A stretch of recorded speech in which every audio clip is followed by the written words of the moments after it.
नमस्कार दोस्तों, स्वागत है आपका इस वक्त की बड़ी खबर में। राहुल गांधी का सरकार पर तंज, कहा आखिर हिंदुस्तान का गरीब कब जागेगा। दूसरी बड़ी खबर में बताएंगे लॉकडाउन, ट्रक ऑपरेटरों की नरेंद्र मोदी सरकार से मांग, ईंधन के दाम घटाएं, टोल संग्रह स्थगित करे सरकार। तीसरी बड़ी खबर में बताएंगे गहलोत सरकार का आदेश, दवा विक्रेता बिना पर्ची के खांसी जुकाम बुखार की दवा ना दें। हर एक खबर में आपको ले जाएंगे, लेकिन खबर में आगे बढ़ने से पहले अगर आपको भी ऐसा लगता है कि मोदी सरकार गरीबों और प्रवासी मजदूरों पर ध्यान नहीं दे रही है, तो आप अभी इस वीडियो को लाइक कीजिए और इस लाल बटन को दबाकर चैनल को फ्री में सब्सक्राइब करके घंटी बजाइए और कमेंट में लिखिए जय हिंद। रुख करते हैं पहले खबर की तरफ। राहुल गांधी का सरकार पर तंज, कहा आखिर हिंदुस्तान का गरीब कब जागेगा। जी हां दोस्तों, कांग्रेस के पूर्व अध्यक्ष और सांसद राहुल गांधी ने मंगलवार 21 अप्रैल को एक मीडिया रिपोर्ट का हवाला देते हुए आरोप लगाया कि देश में गरीब भूखे मर रहे हैं और उनके हिस्से के चावल से सैनिटाइजर बनाकर अमीरों की मदद की जा रही है। उन्होंने यह सवाल भी किया कि आखिर देश का गरीब कब जागेगा।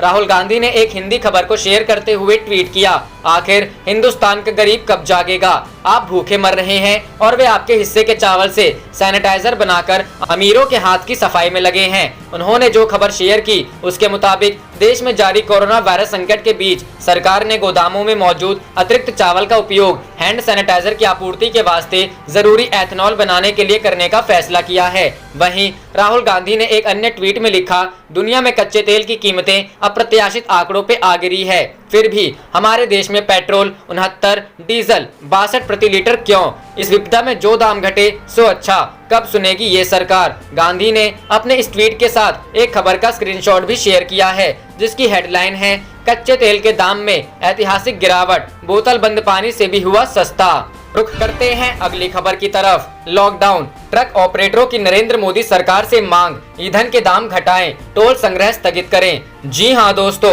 वैश्विक स्तर पर कच्चे तेल की कीमतों में जोरदार गिरावट के बाद ट्रक ऑपरेटरों के संगठन all India motor transport Congress ने सरकार से ईंधन कीमतों में कटौती की मांग की है। AIMTC ने इसके साथ ही टोल संग्रह भी स्थगित करने की मांग की है। ट्रक ऑपरेटरों का कहना है कि लॉकडाउन की वजह से उन्हें गंभीर संकट का सामना करना पड़ रहा है। ऐसे में राजमार्गों पर टोल संग्रह को तत्काल स्थगित किया जाए। AIMTC का कहना है कि कोविड-19 महामारी की वजह से लागू राष्ट्रव्यापी बंद से ट्रांसपोर्ट क्षेत्र बुरी तरह प्रभावित हुआ है। ऐसे में उसे राहत की दरकार है। AIMTC ट्रांसपोर्टरों का संगठन है।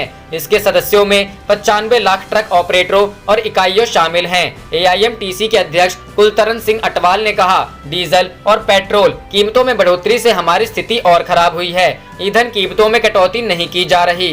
रुख करते हैं अगली खबर की तरफ। गहलोत सरकार का आदेश, दवा विक्रेता बिना पर्ची के खांसी जुकाम बुखार की दवा ना दें। जी हां दोस्तों, राजस्थान में कोरोना के मामले तेजी से बढ़ रहे हैं। कोरोना से निपटने के लिए राज्य सरकार ने मेडिकल स्टोर वालों को बिना पर्ची के खांसी जुकाम बुखार और गले में खराश की दवा ना देने का आदेश दिया है। इस बाबत सरकार ने आदेश जारी करके कहा है कि अगर कोई दवा खरीदने आता है तो पर्ची पर दें और उसका नाम, पता और फोन नंबर लिखकर विभाग को सूचित करें। ऐसा देखने में आया है कि कुछ लोग जांच के डर से दवा विक्रेताओं के पास से दवा लेकर खा रहे हैं। राजस्थान के मुख्यमंत्री अशोक गहलोत ने प्रधानमंत्री नरेंद्र मोदी पर हमला बोलते हुए कहा कि फ्लाइट से चलने वालों के लिए फ्लाइट बंद करने से पहले 4 दिन का समय दिया, लेकिन मजदूरों के लिए रात को 8 बजे आकर लॉकडाउन का ऐलान कर दिया। उन्होंने कहा कि मजदूरों को समय नहीं दिया गया है। देश भर में जो मजदूर जहां फंसे हैं वहां से आने चाहिए और जो जाना चाहते हैं वो जाने चाहिए।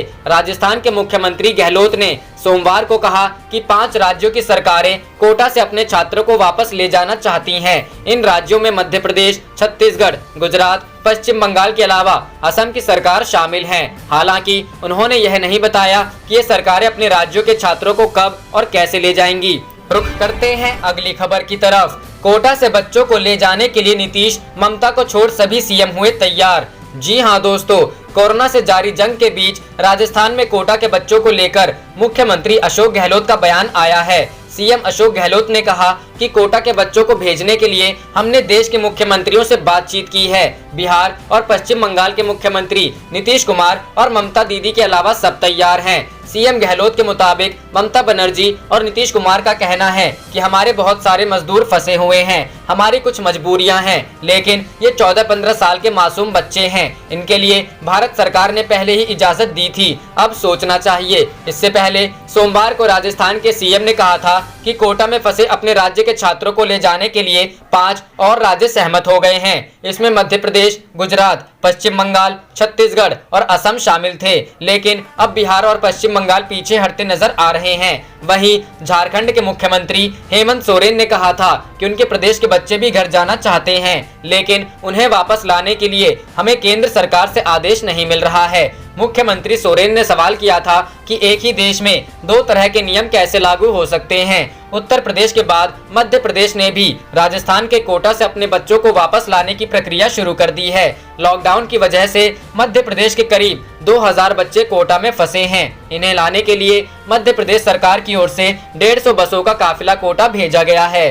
रुख करते हैं अगली खबर की तरफ। महाराष्ट्र सरकार ने मुंबई और पुणे में खत्म की लॉकडाउन में दी गई छूट, कहा लोग नहीं समझ रहे हैं अपनी जिम्मेदारी। जी हां दोस्तों, महाराष्ट्र सरकार ने मुंबई और पुणे में लगातार बढ़ रहे कोरोना वायरस के मामलों और लोगों गैर जिम्मेदारी के बाद लॉकडाउन की छूट को खत्म कर दिया है। मुख्यमंत्री कार्यालय से मिली जानकारी के अनुसार राज्य के बाकी हिस्सों में लॉकडाउन में दी गई आंशिक छूट जारी रहेगी। मुख्यमंत्री आवास की ओर से जारी बयान में कहा गया कि लॉकडाउन में छूट देने के लिए 17 अप्रैल को जारी किया गया आदेश मुंबई और पुणे में लागू नहीं होगा, क्योंकि लॉकडाउन में मिले छूट के कारण बड़ी संख्या में लोग घरों से बाहर निकल रहे हैं और इससे महामारी के बढ़ने का खतरा है। रुख करते हैं अगली खबर की तरफ। मुफ्त बिजली को लेकर सीएम अरविंद केजरीवाल ने लिया बड़ा फैसला। जी हां दोस्तों, लॉकडाउन और कोरोना वायरस के चलते दिल्ली सरकार ने कई तरह के खर्च में कटौती का ऐलान किया था। सिर्फ कोरोना से बचाव और सरकारी कर्मचारियों की सैलरी पर ही खर्च करने का फैसला हुआ था। लॉकडाउन के दौरान कम होती आय को देखते हुए सीएम अरविंद केजरीवाल ने यह फैसला किया था। इससे यह अंदाजा लगाया जा रहा था कि फ्री मिलने वाली 200 यूनिट और रियायती दरों पर मिलने वाली बिजली पर रोक लगा दी जाएगी। हालांकि मौजूदा हालात को देखते हुए बिजली पर दी जाने वाली किसी भी तरह की छूट को वापस न लेने का फैसला किया गया है। दिल्ली सरकार ने फैसला लिया कि जिस तरह से लॉकडाउन में सरकार की इनकम कम हुई है, उसी तरह से आम जनता पर भी बोझ पड़ा है। इसी के चलते फ्री दी जाने वाली 200 यूनिट बिजली की सुविधा जारी रहेगी। बिजली वितरण कंपनियों की सब्सिडी पर होने वाले खर्च की भरपाई दिल्ली सरकार करेगी। ऐसे में यह छूट चालू वित्त वर्ष में जारी रहेगी। इसके साथ ही कोर्ट में वकीलों के चैम्बर को घरेलू रेट पर बिजली दी जाएगी। वहीं 400 यूनिट तक की खपत पर 50% की सब्सिडी भी आम उपभोक्ताओं के लिए जारी रहेगी।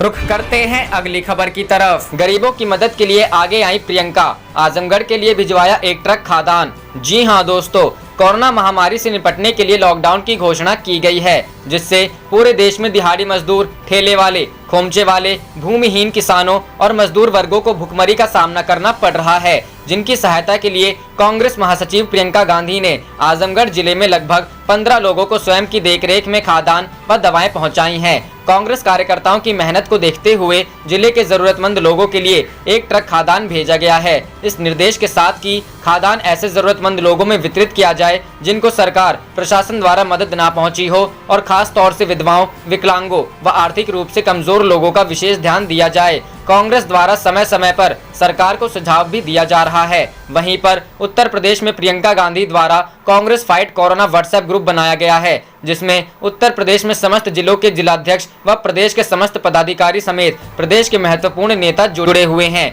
प्रियंका गांधी द्वारा अपने वीडियो के साथ प्रत्येक जनपदों के कुछ हेल्पलाइन नंबर भी जारी किए गए थे।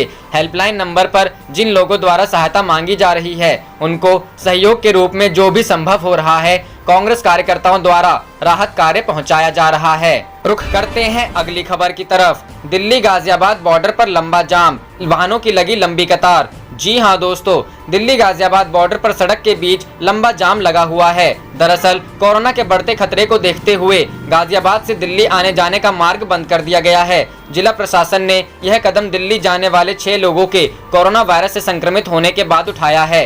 गाजियाबाद जिले के डीएम ने कहा है कि किसी को भी यहां से दिल्ली जाने की अनुमति नहीं मिल रही है। यह प्रतिबंध मंगलवार अमल में गया है। अब विशेष अनुमति मिलने पर ही दिल्ली से गाजियाबाद जाने या आने की अनुमति मिल रही है। ऐसे में बॉर्डर पर सघन जांच अभियान भी चलाया गया है। इस वजह से आवश्यक वस्तुओं और विशेष अनुमति वाले वाहनों की लंबी कतार बॉर्डर पर लगी हुई है। आप देख रहे थे आपका अपना चैनल जय हिंद जय भारत।